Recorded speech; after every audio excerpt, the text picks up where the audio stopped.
Welcome back to the channel, guys. Today we're going to go over the individual portfolio that we have on display on YouTube, and then we're also going to break down a little more into the companies that I'm holding. Right now we're at 155,000. We're up 22.94% year to date.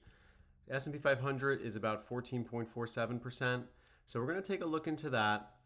I want to break down the positions for you guys as well.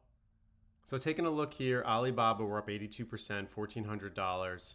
FSPGX is our biggest holding. We have about $65,000 in them. We are up over $23,000 on them, which is awesome. Looking at Google stock, $7,000. We're up 58%. Home Depot, Microsoft, 43%. And our biggest laggers, though, when you look at it, is Starbucks and Nike. And I do want to break those companies down a little bit because we're thinking about selling, but you got to look at the fundamentals first before you make that decision, because I do like that we have Brian Nichols and Starbucks. And Nike started to get some attraction trying to turn the brand around here. Tesla stock, we're up over 100% at $5,000. And UNH, it's a company that I wish I bought more of, and hopefully with earnings coming up, I will get that opportunity. I'm looking at UNH, we're up 25%, $1,900. Do a breakdown analysis using ChatGPT here. We have Starbucks and we have Nike. Let's go over the financials a little bit more. You can see the chart, $67 for Nike, going to Starbucks, $85 per share. Now it's talking about, for Nike stock, the key financials and trends. So for fiscal year 2025, Nike reported revenues of $46 billion. It's down 10% on a reported basis, 9% currency neutral versus the prior year. Q4 of 25, revenue was $11 billion. It was down 11%. So gross margins dropped to 40%, down 440 basis points. Now, you look at historically, it's showing that revenue was $11 billion last quarter, down 7%. So what are the risks? What are the headwinds? We look at this broad revenue decline across geographics and channels. So direct digital sales are weakening. So it's definitely something to think about. You also have the tariffs, especially with China, and it's sort of that's flagged. What are the strengths? Obviously, they have a brand strength, remains a globally recognized leader in athletic apparel, and a healthy cash flow balance sheet. But it does show that results are weaker, so Nike has substantial assets and historical strong operations. But overall, recoverability, we asked ChatGPT, it says they can recover, but it's not guaranteed. Obviously, nobody can predict the future, and I'm sure ChatGPT is not going to be doing that for us. Starbucks, annual revenue 2024, $36 billion. Now it's up 0.56%. So for me, that's fine. It's showing that there's still revenue is still increasing, but it didn't increase that much, only by 0.56%. Looking at the risks and the headwinds, revenue growth is almost flat globally, 1%, 0.5 to 1% globally, so not too good. So overall, are they able to, with all this competition? You really got to think about it. Starbucks also has recovery potential, showing that they're going to try to revive North America with same store sales transaction growth. And if you look at Starbucks can execute the turnaround, there is significant scale and brand power, which to rebound, which I agree with. I think Starbucks is basically a very strong brand, and same with Nike. So that's why I believe in the turnaround. But ChatGPT, if it has to pick, it says Nike's decline is steeper, so the risk is higher, and I agree with that. That's why I only have 5,000 in Nike and 10,000 in Starbucks.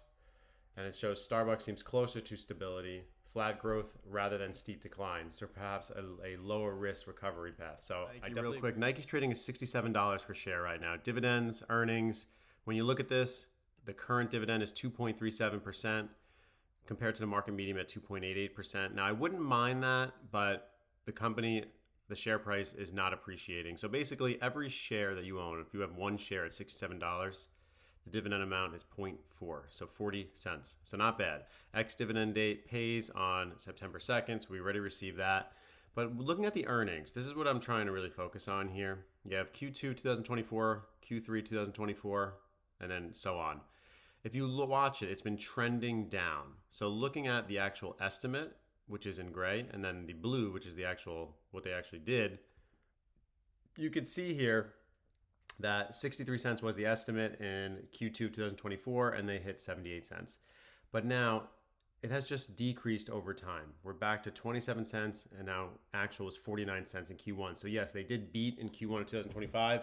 Looking at Q2 2025, estimated 37 cents. It just really hasn't been performing that well. You look at the overall sentiment of Nike, And on the Fidelity website, you have technical sentiments, weak, weak, weak. Everything is weak about these guys. They have a lot of competition coming in, and I definitely think that is something that you have to think about when you compare them. So what I like to do is go under the comparison tab for Nike stock. And who are my competitors? You have Under Armour, which seems to be just taking it, Lululemon, and then you also have VF Corp. And notice that pretty much all of these brands are down. So there's other ways to invest in this, which I started thinking about, is that you could purchase ETFs that have exposure to Nike. So like MVAL has it, MILN, MOAT. These have certain percentages of Nike that you could potentially think about. At the end of the day, I'm in it for the long haul, but I'm trying to think, could I allocate this $5,000 that I have in Nike in my YouTube portfolio and have it allocated somewhere else that could make more money? I mean, you're looking at the financial statements, the debt to assets is 63%. The profit margin on Fidelity says it's 43.8%.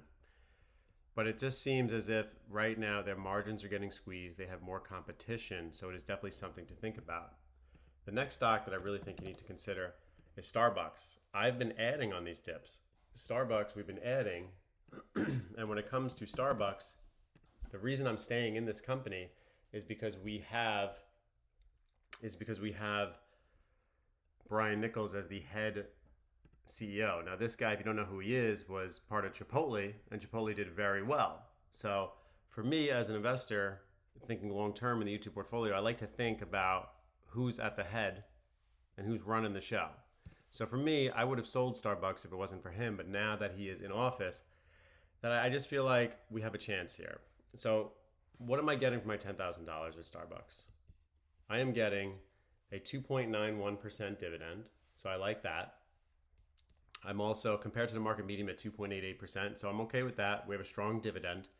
But what I'm not liking is that we missed certain areas here. If you look at Q4, they missed their EPS, earnings per share, by 23 cents. And then they were break even in Q1 of 25. Q2, they were lost by 6 cents. And then Q3, 15 cents. So now the bar is a little lower at the actual for Q4 25. They're thinking 57 cents. Now, will it beat earnings? We don't really know. It's showing on Fidelity that the PE ratio here is 36. It's kind of a high PE ratio for a company that is really not performing overall. Looking at the chart on it, you can see that we were trading year to date, we were trading at $117 per share down to 85. So overall, it definitely has room to grow.